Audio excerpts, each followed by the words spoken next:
Hello everyone and welcome to another video here on the channel. Today I'm going to be recapping day two of the AFLW trade period. We've had one official trade go through as of this recording, a bombshell potential trade move from a star premiership midfielder at the Adelaide Crows, and everything in between all that. We've got a brand new trade involving some first round draft picks, but the first player movement of this year's AFLW trade period was a surprise to some because her name hadn't been mentioned in trade discussions publicly, and that's Georgia Stubs from the North Melbourne Football Club, who was in her second year. Her first year was hampered by a broken ankle in a practice match against the Saints, which she performed really well in, and unfortunately this year I didn't get to play a game because North Melbourne is so stacked. Georgia Stubs is officially a Richmond player. I think it's a great move for Georgia for her football.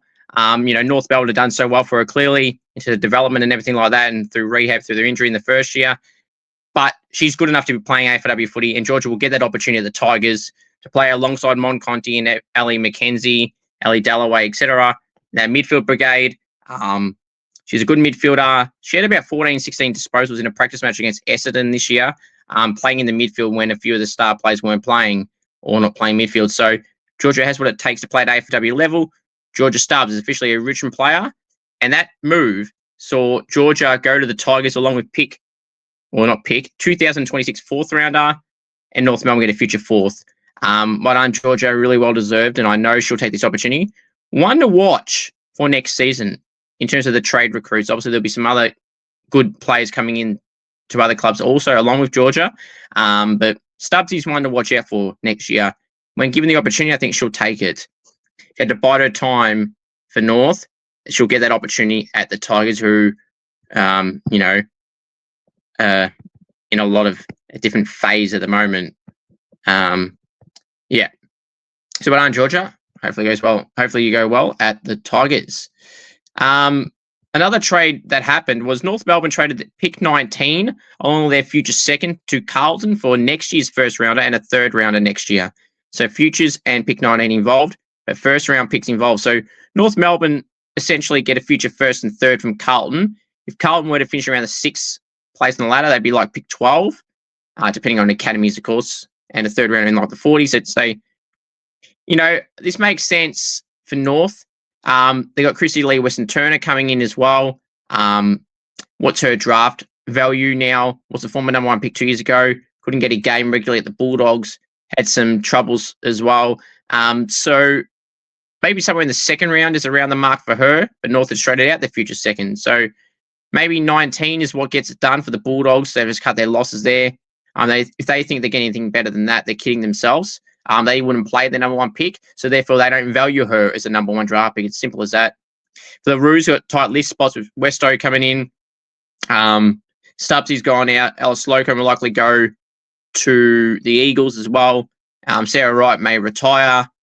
So there's 3 list spots. So I think they say they don't want to delist more players or get out more players, the Roos. So therefore to get out this year's first rounder and get one next year, it makes logical sense and go from there. And maybe they don't value this draft as much as they may do next year.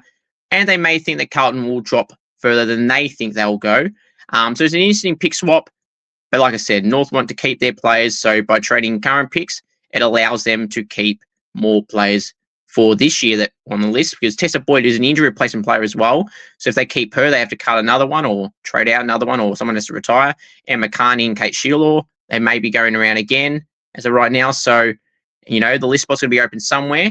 And there is a rule too that I must add, that you need a minimum of 2 list spots, but you can take only one player. You only have to take one player in the draft, and you can hold a spot for the pre-season draft, which is just happening recently as well. So that's going to be very interesting. So the rule with that, while we're on that now, so basically the AFL will introduce a pre-season draft for the AFLW competition next year. It's slated to run in late April and May of 26. The preseason draft will aim to replace the flurry of inactive player replacement signings that occur in the lead up to the season. Clubs will still be able to sign injury replacement players after the preseason draft should primary listed players become unavailable. due to serious injury, pregnancy, or mental health reasons. So as I said, a minimum of 2 list spots must be taken in December 15's main draft, and clubs can choose to then take just one player and hold a spot for the preseason draft. So you have to have 2 list spots open going into this year's draft. So if you don't trade anyone in or out, you only need to delist 2 players / retire. And then you can take one player, which is interesting. Speaking of very interesting, Karen Peterson, who missed this year due to pregnancy, the former Blues AFLW captain, has not been offered a contract extension. So her career in the AFLW, from a playing point of view, unfortunately, may be over for her. Stevie Lee Thompson has announced her retirement from the Crows after 97 AFLW games. Congratulations to Stevie, who was 3 games short of 100. There's about 10 players, I reckon, if not less, that have reached that milestone so far. Stevie's just fallen short. One under Stevie Lee Thompson on her career. That's all the news I did have for today, until we saw breaking news just before I hit record that Gold Coast AFLW making a massive bombshell play for Crows star midfielder who's been playing a lot of forward this year, Anne Hatchard. Now, the Suns have been prioritising, their academy girls. They're going to have 5 in the top 10, probably 3 in the top 25 outside of those 5 top 10, so 3 in the next 15 selections after that. So it's going to be very interesting to see what the Suns do here. Does this move happen? I don't know. This is an early talk. The only thing I've seen is that they're making a play for Anne Hatchard, and that's all I've been told. I am going to try and find out more about this. Now, the trade period for the AFLW does run during the weekend as well, so keep an eye out for that to see how everything transpires, and I'll be keeping you all up to date as I do each and every time. I am all things footy, 24/7 Scoops, all things footy, 24/7. Now, no update on some other players. Poppy Bolts should be going to the Giants. Cambridge McCormick is trying to get to Carlton from the Giants, but she's contracted the same as Ali Morpher from the Swans, trying to get to the Blues. Don't think that happens. Watch your space on Mia Austin, Bryn Harrington, and Jess Good potentially going out of the Blues. There's an exclusive for you all. But time will tell to see how things transpire. But another thing to mention, that Richmond parted ways with coach Ryan Ferguson, who was sacked yesterday. Signed mid-season Kate Sheehan, who was the big reason why Ryan got a contract extension. She's apparently gone as well. And I think this is the right move for Richmond. They need a clean slate there. There's a lot of problems they need to fix there, and that was a big part of the problem. So let's hope on the right way for the Tigers, because they're a good side. They made finals last year with the same list, and this year we're new bottom 4, which is not good enough with the list they had. They had a lot of change there. They need a lot of change in the coaching departments as well, and they've started that with Ryan Ferguson. I think it's a right move. I don't know why he got a contract extension when they hadn't won a game mid-season. Who's going to poach anyone that's winless? It wasn't a good move at the time, and I said it then.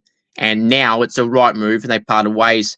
But Adelaide, Ryan Davis is their coach. Obviously some other clubs have got some vacancies as well. So we'll have to see what truly happens. And Saints, be active. They were active yesterday. After I hit record, I basically said the trade yesterday, so I don't really need to repeat it. But the trade that did happen with the Saints and the Bombers, which was a pick swap, officially after my video yesterday, but I revealed it on the channel yesterday. Essendon get Saints pick 13 and 49, and the Saints get 24, 42 and a future second. So that was the deal. That was official after I hit record yesterday. That's all the willings and dealings for trades today. If anything happens after this recording, I will post it in the next video for the trade period, which again runs on the weekend. Come on, Saints, do something and get Mia Austin and get a ruck. Thank you. Like Jess Good or Brent Harrington would be great as well. Go Saints.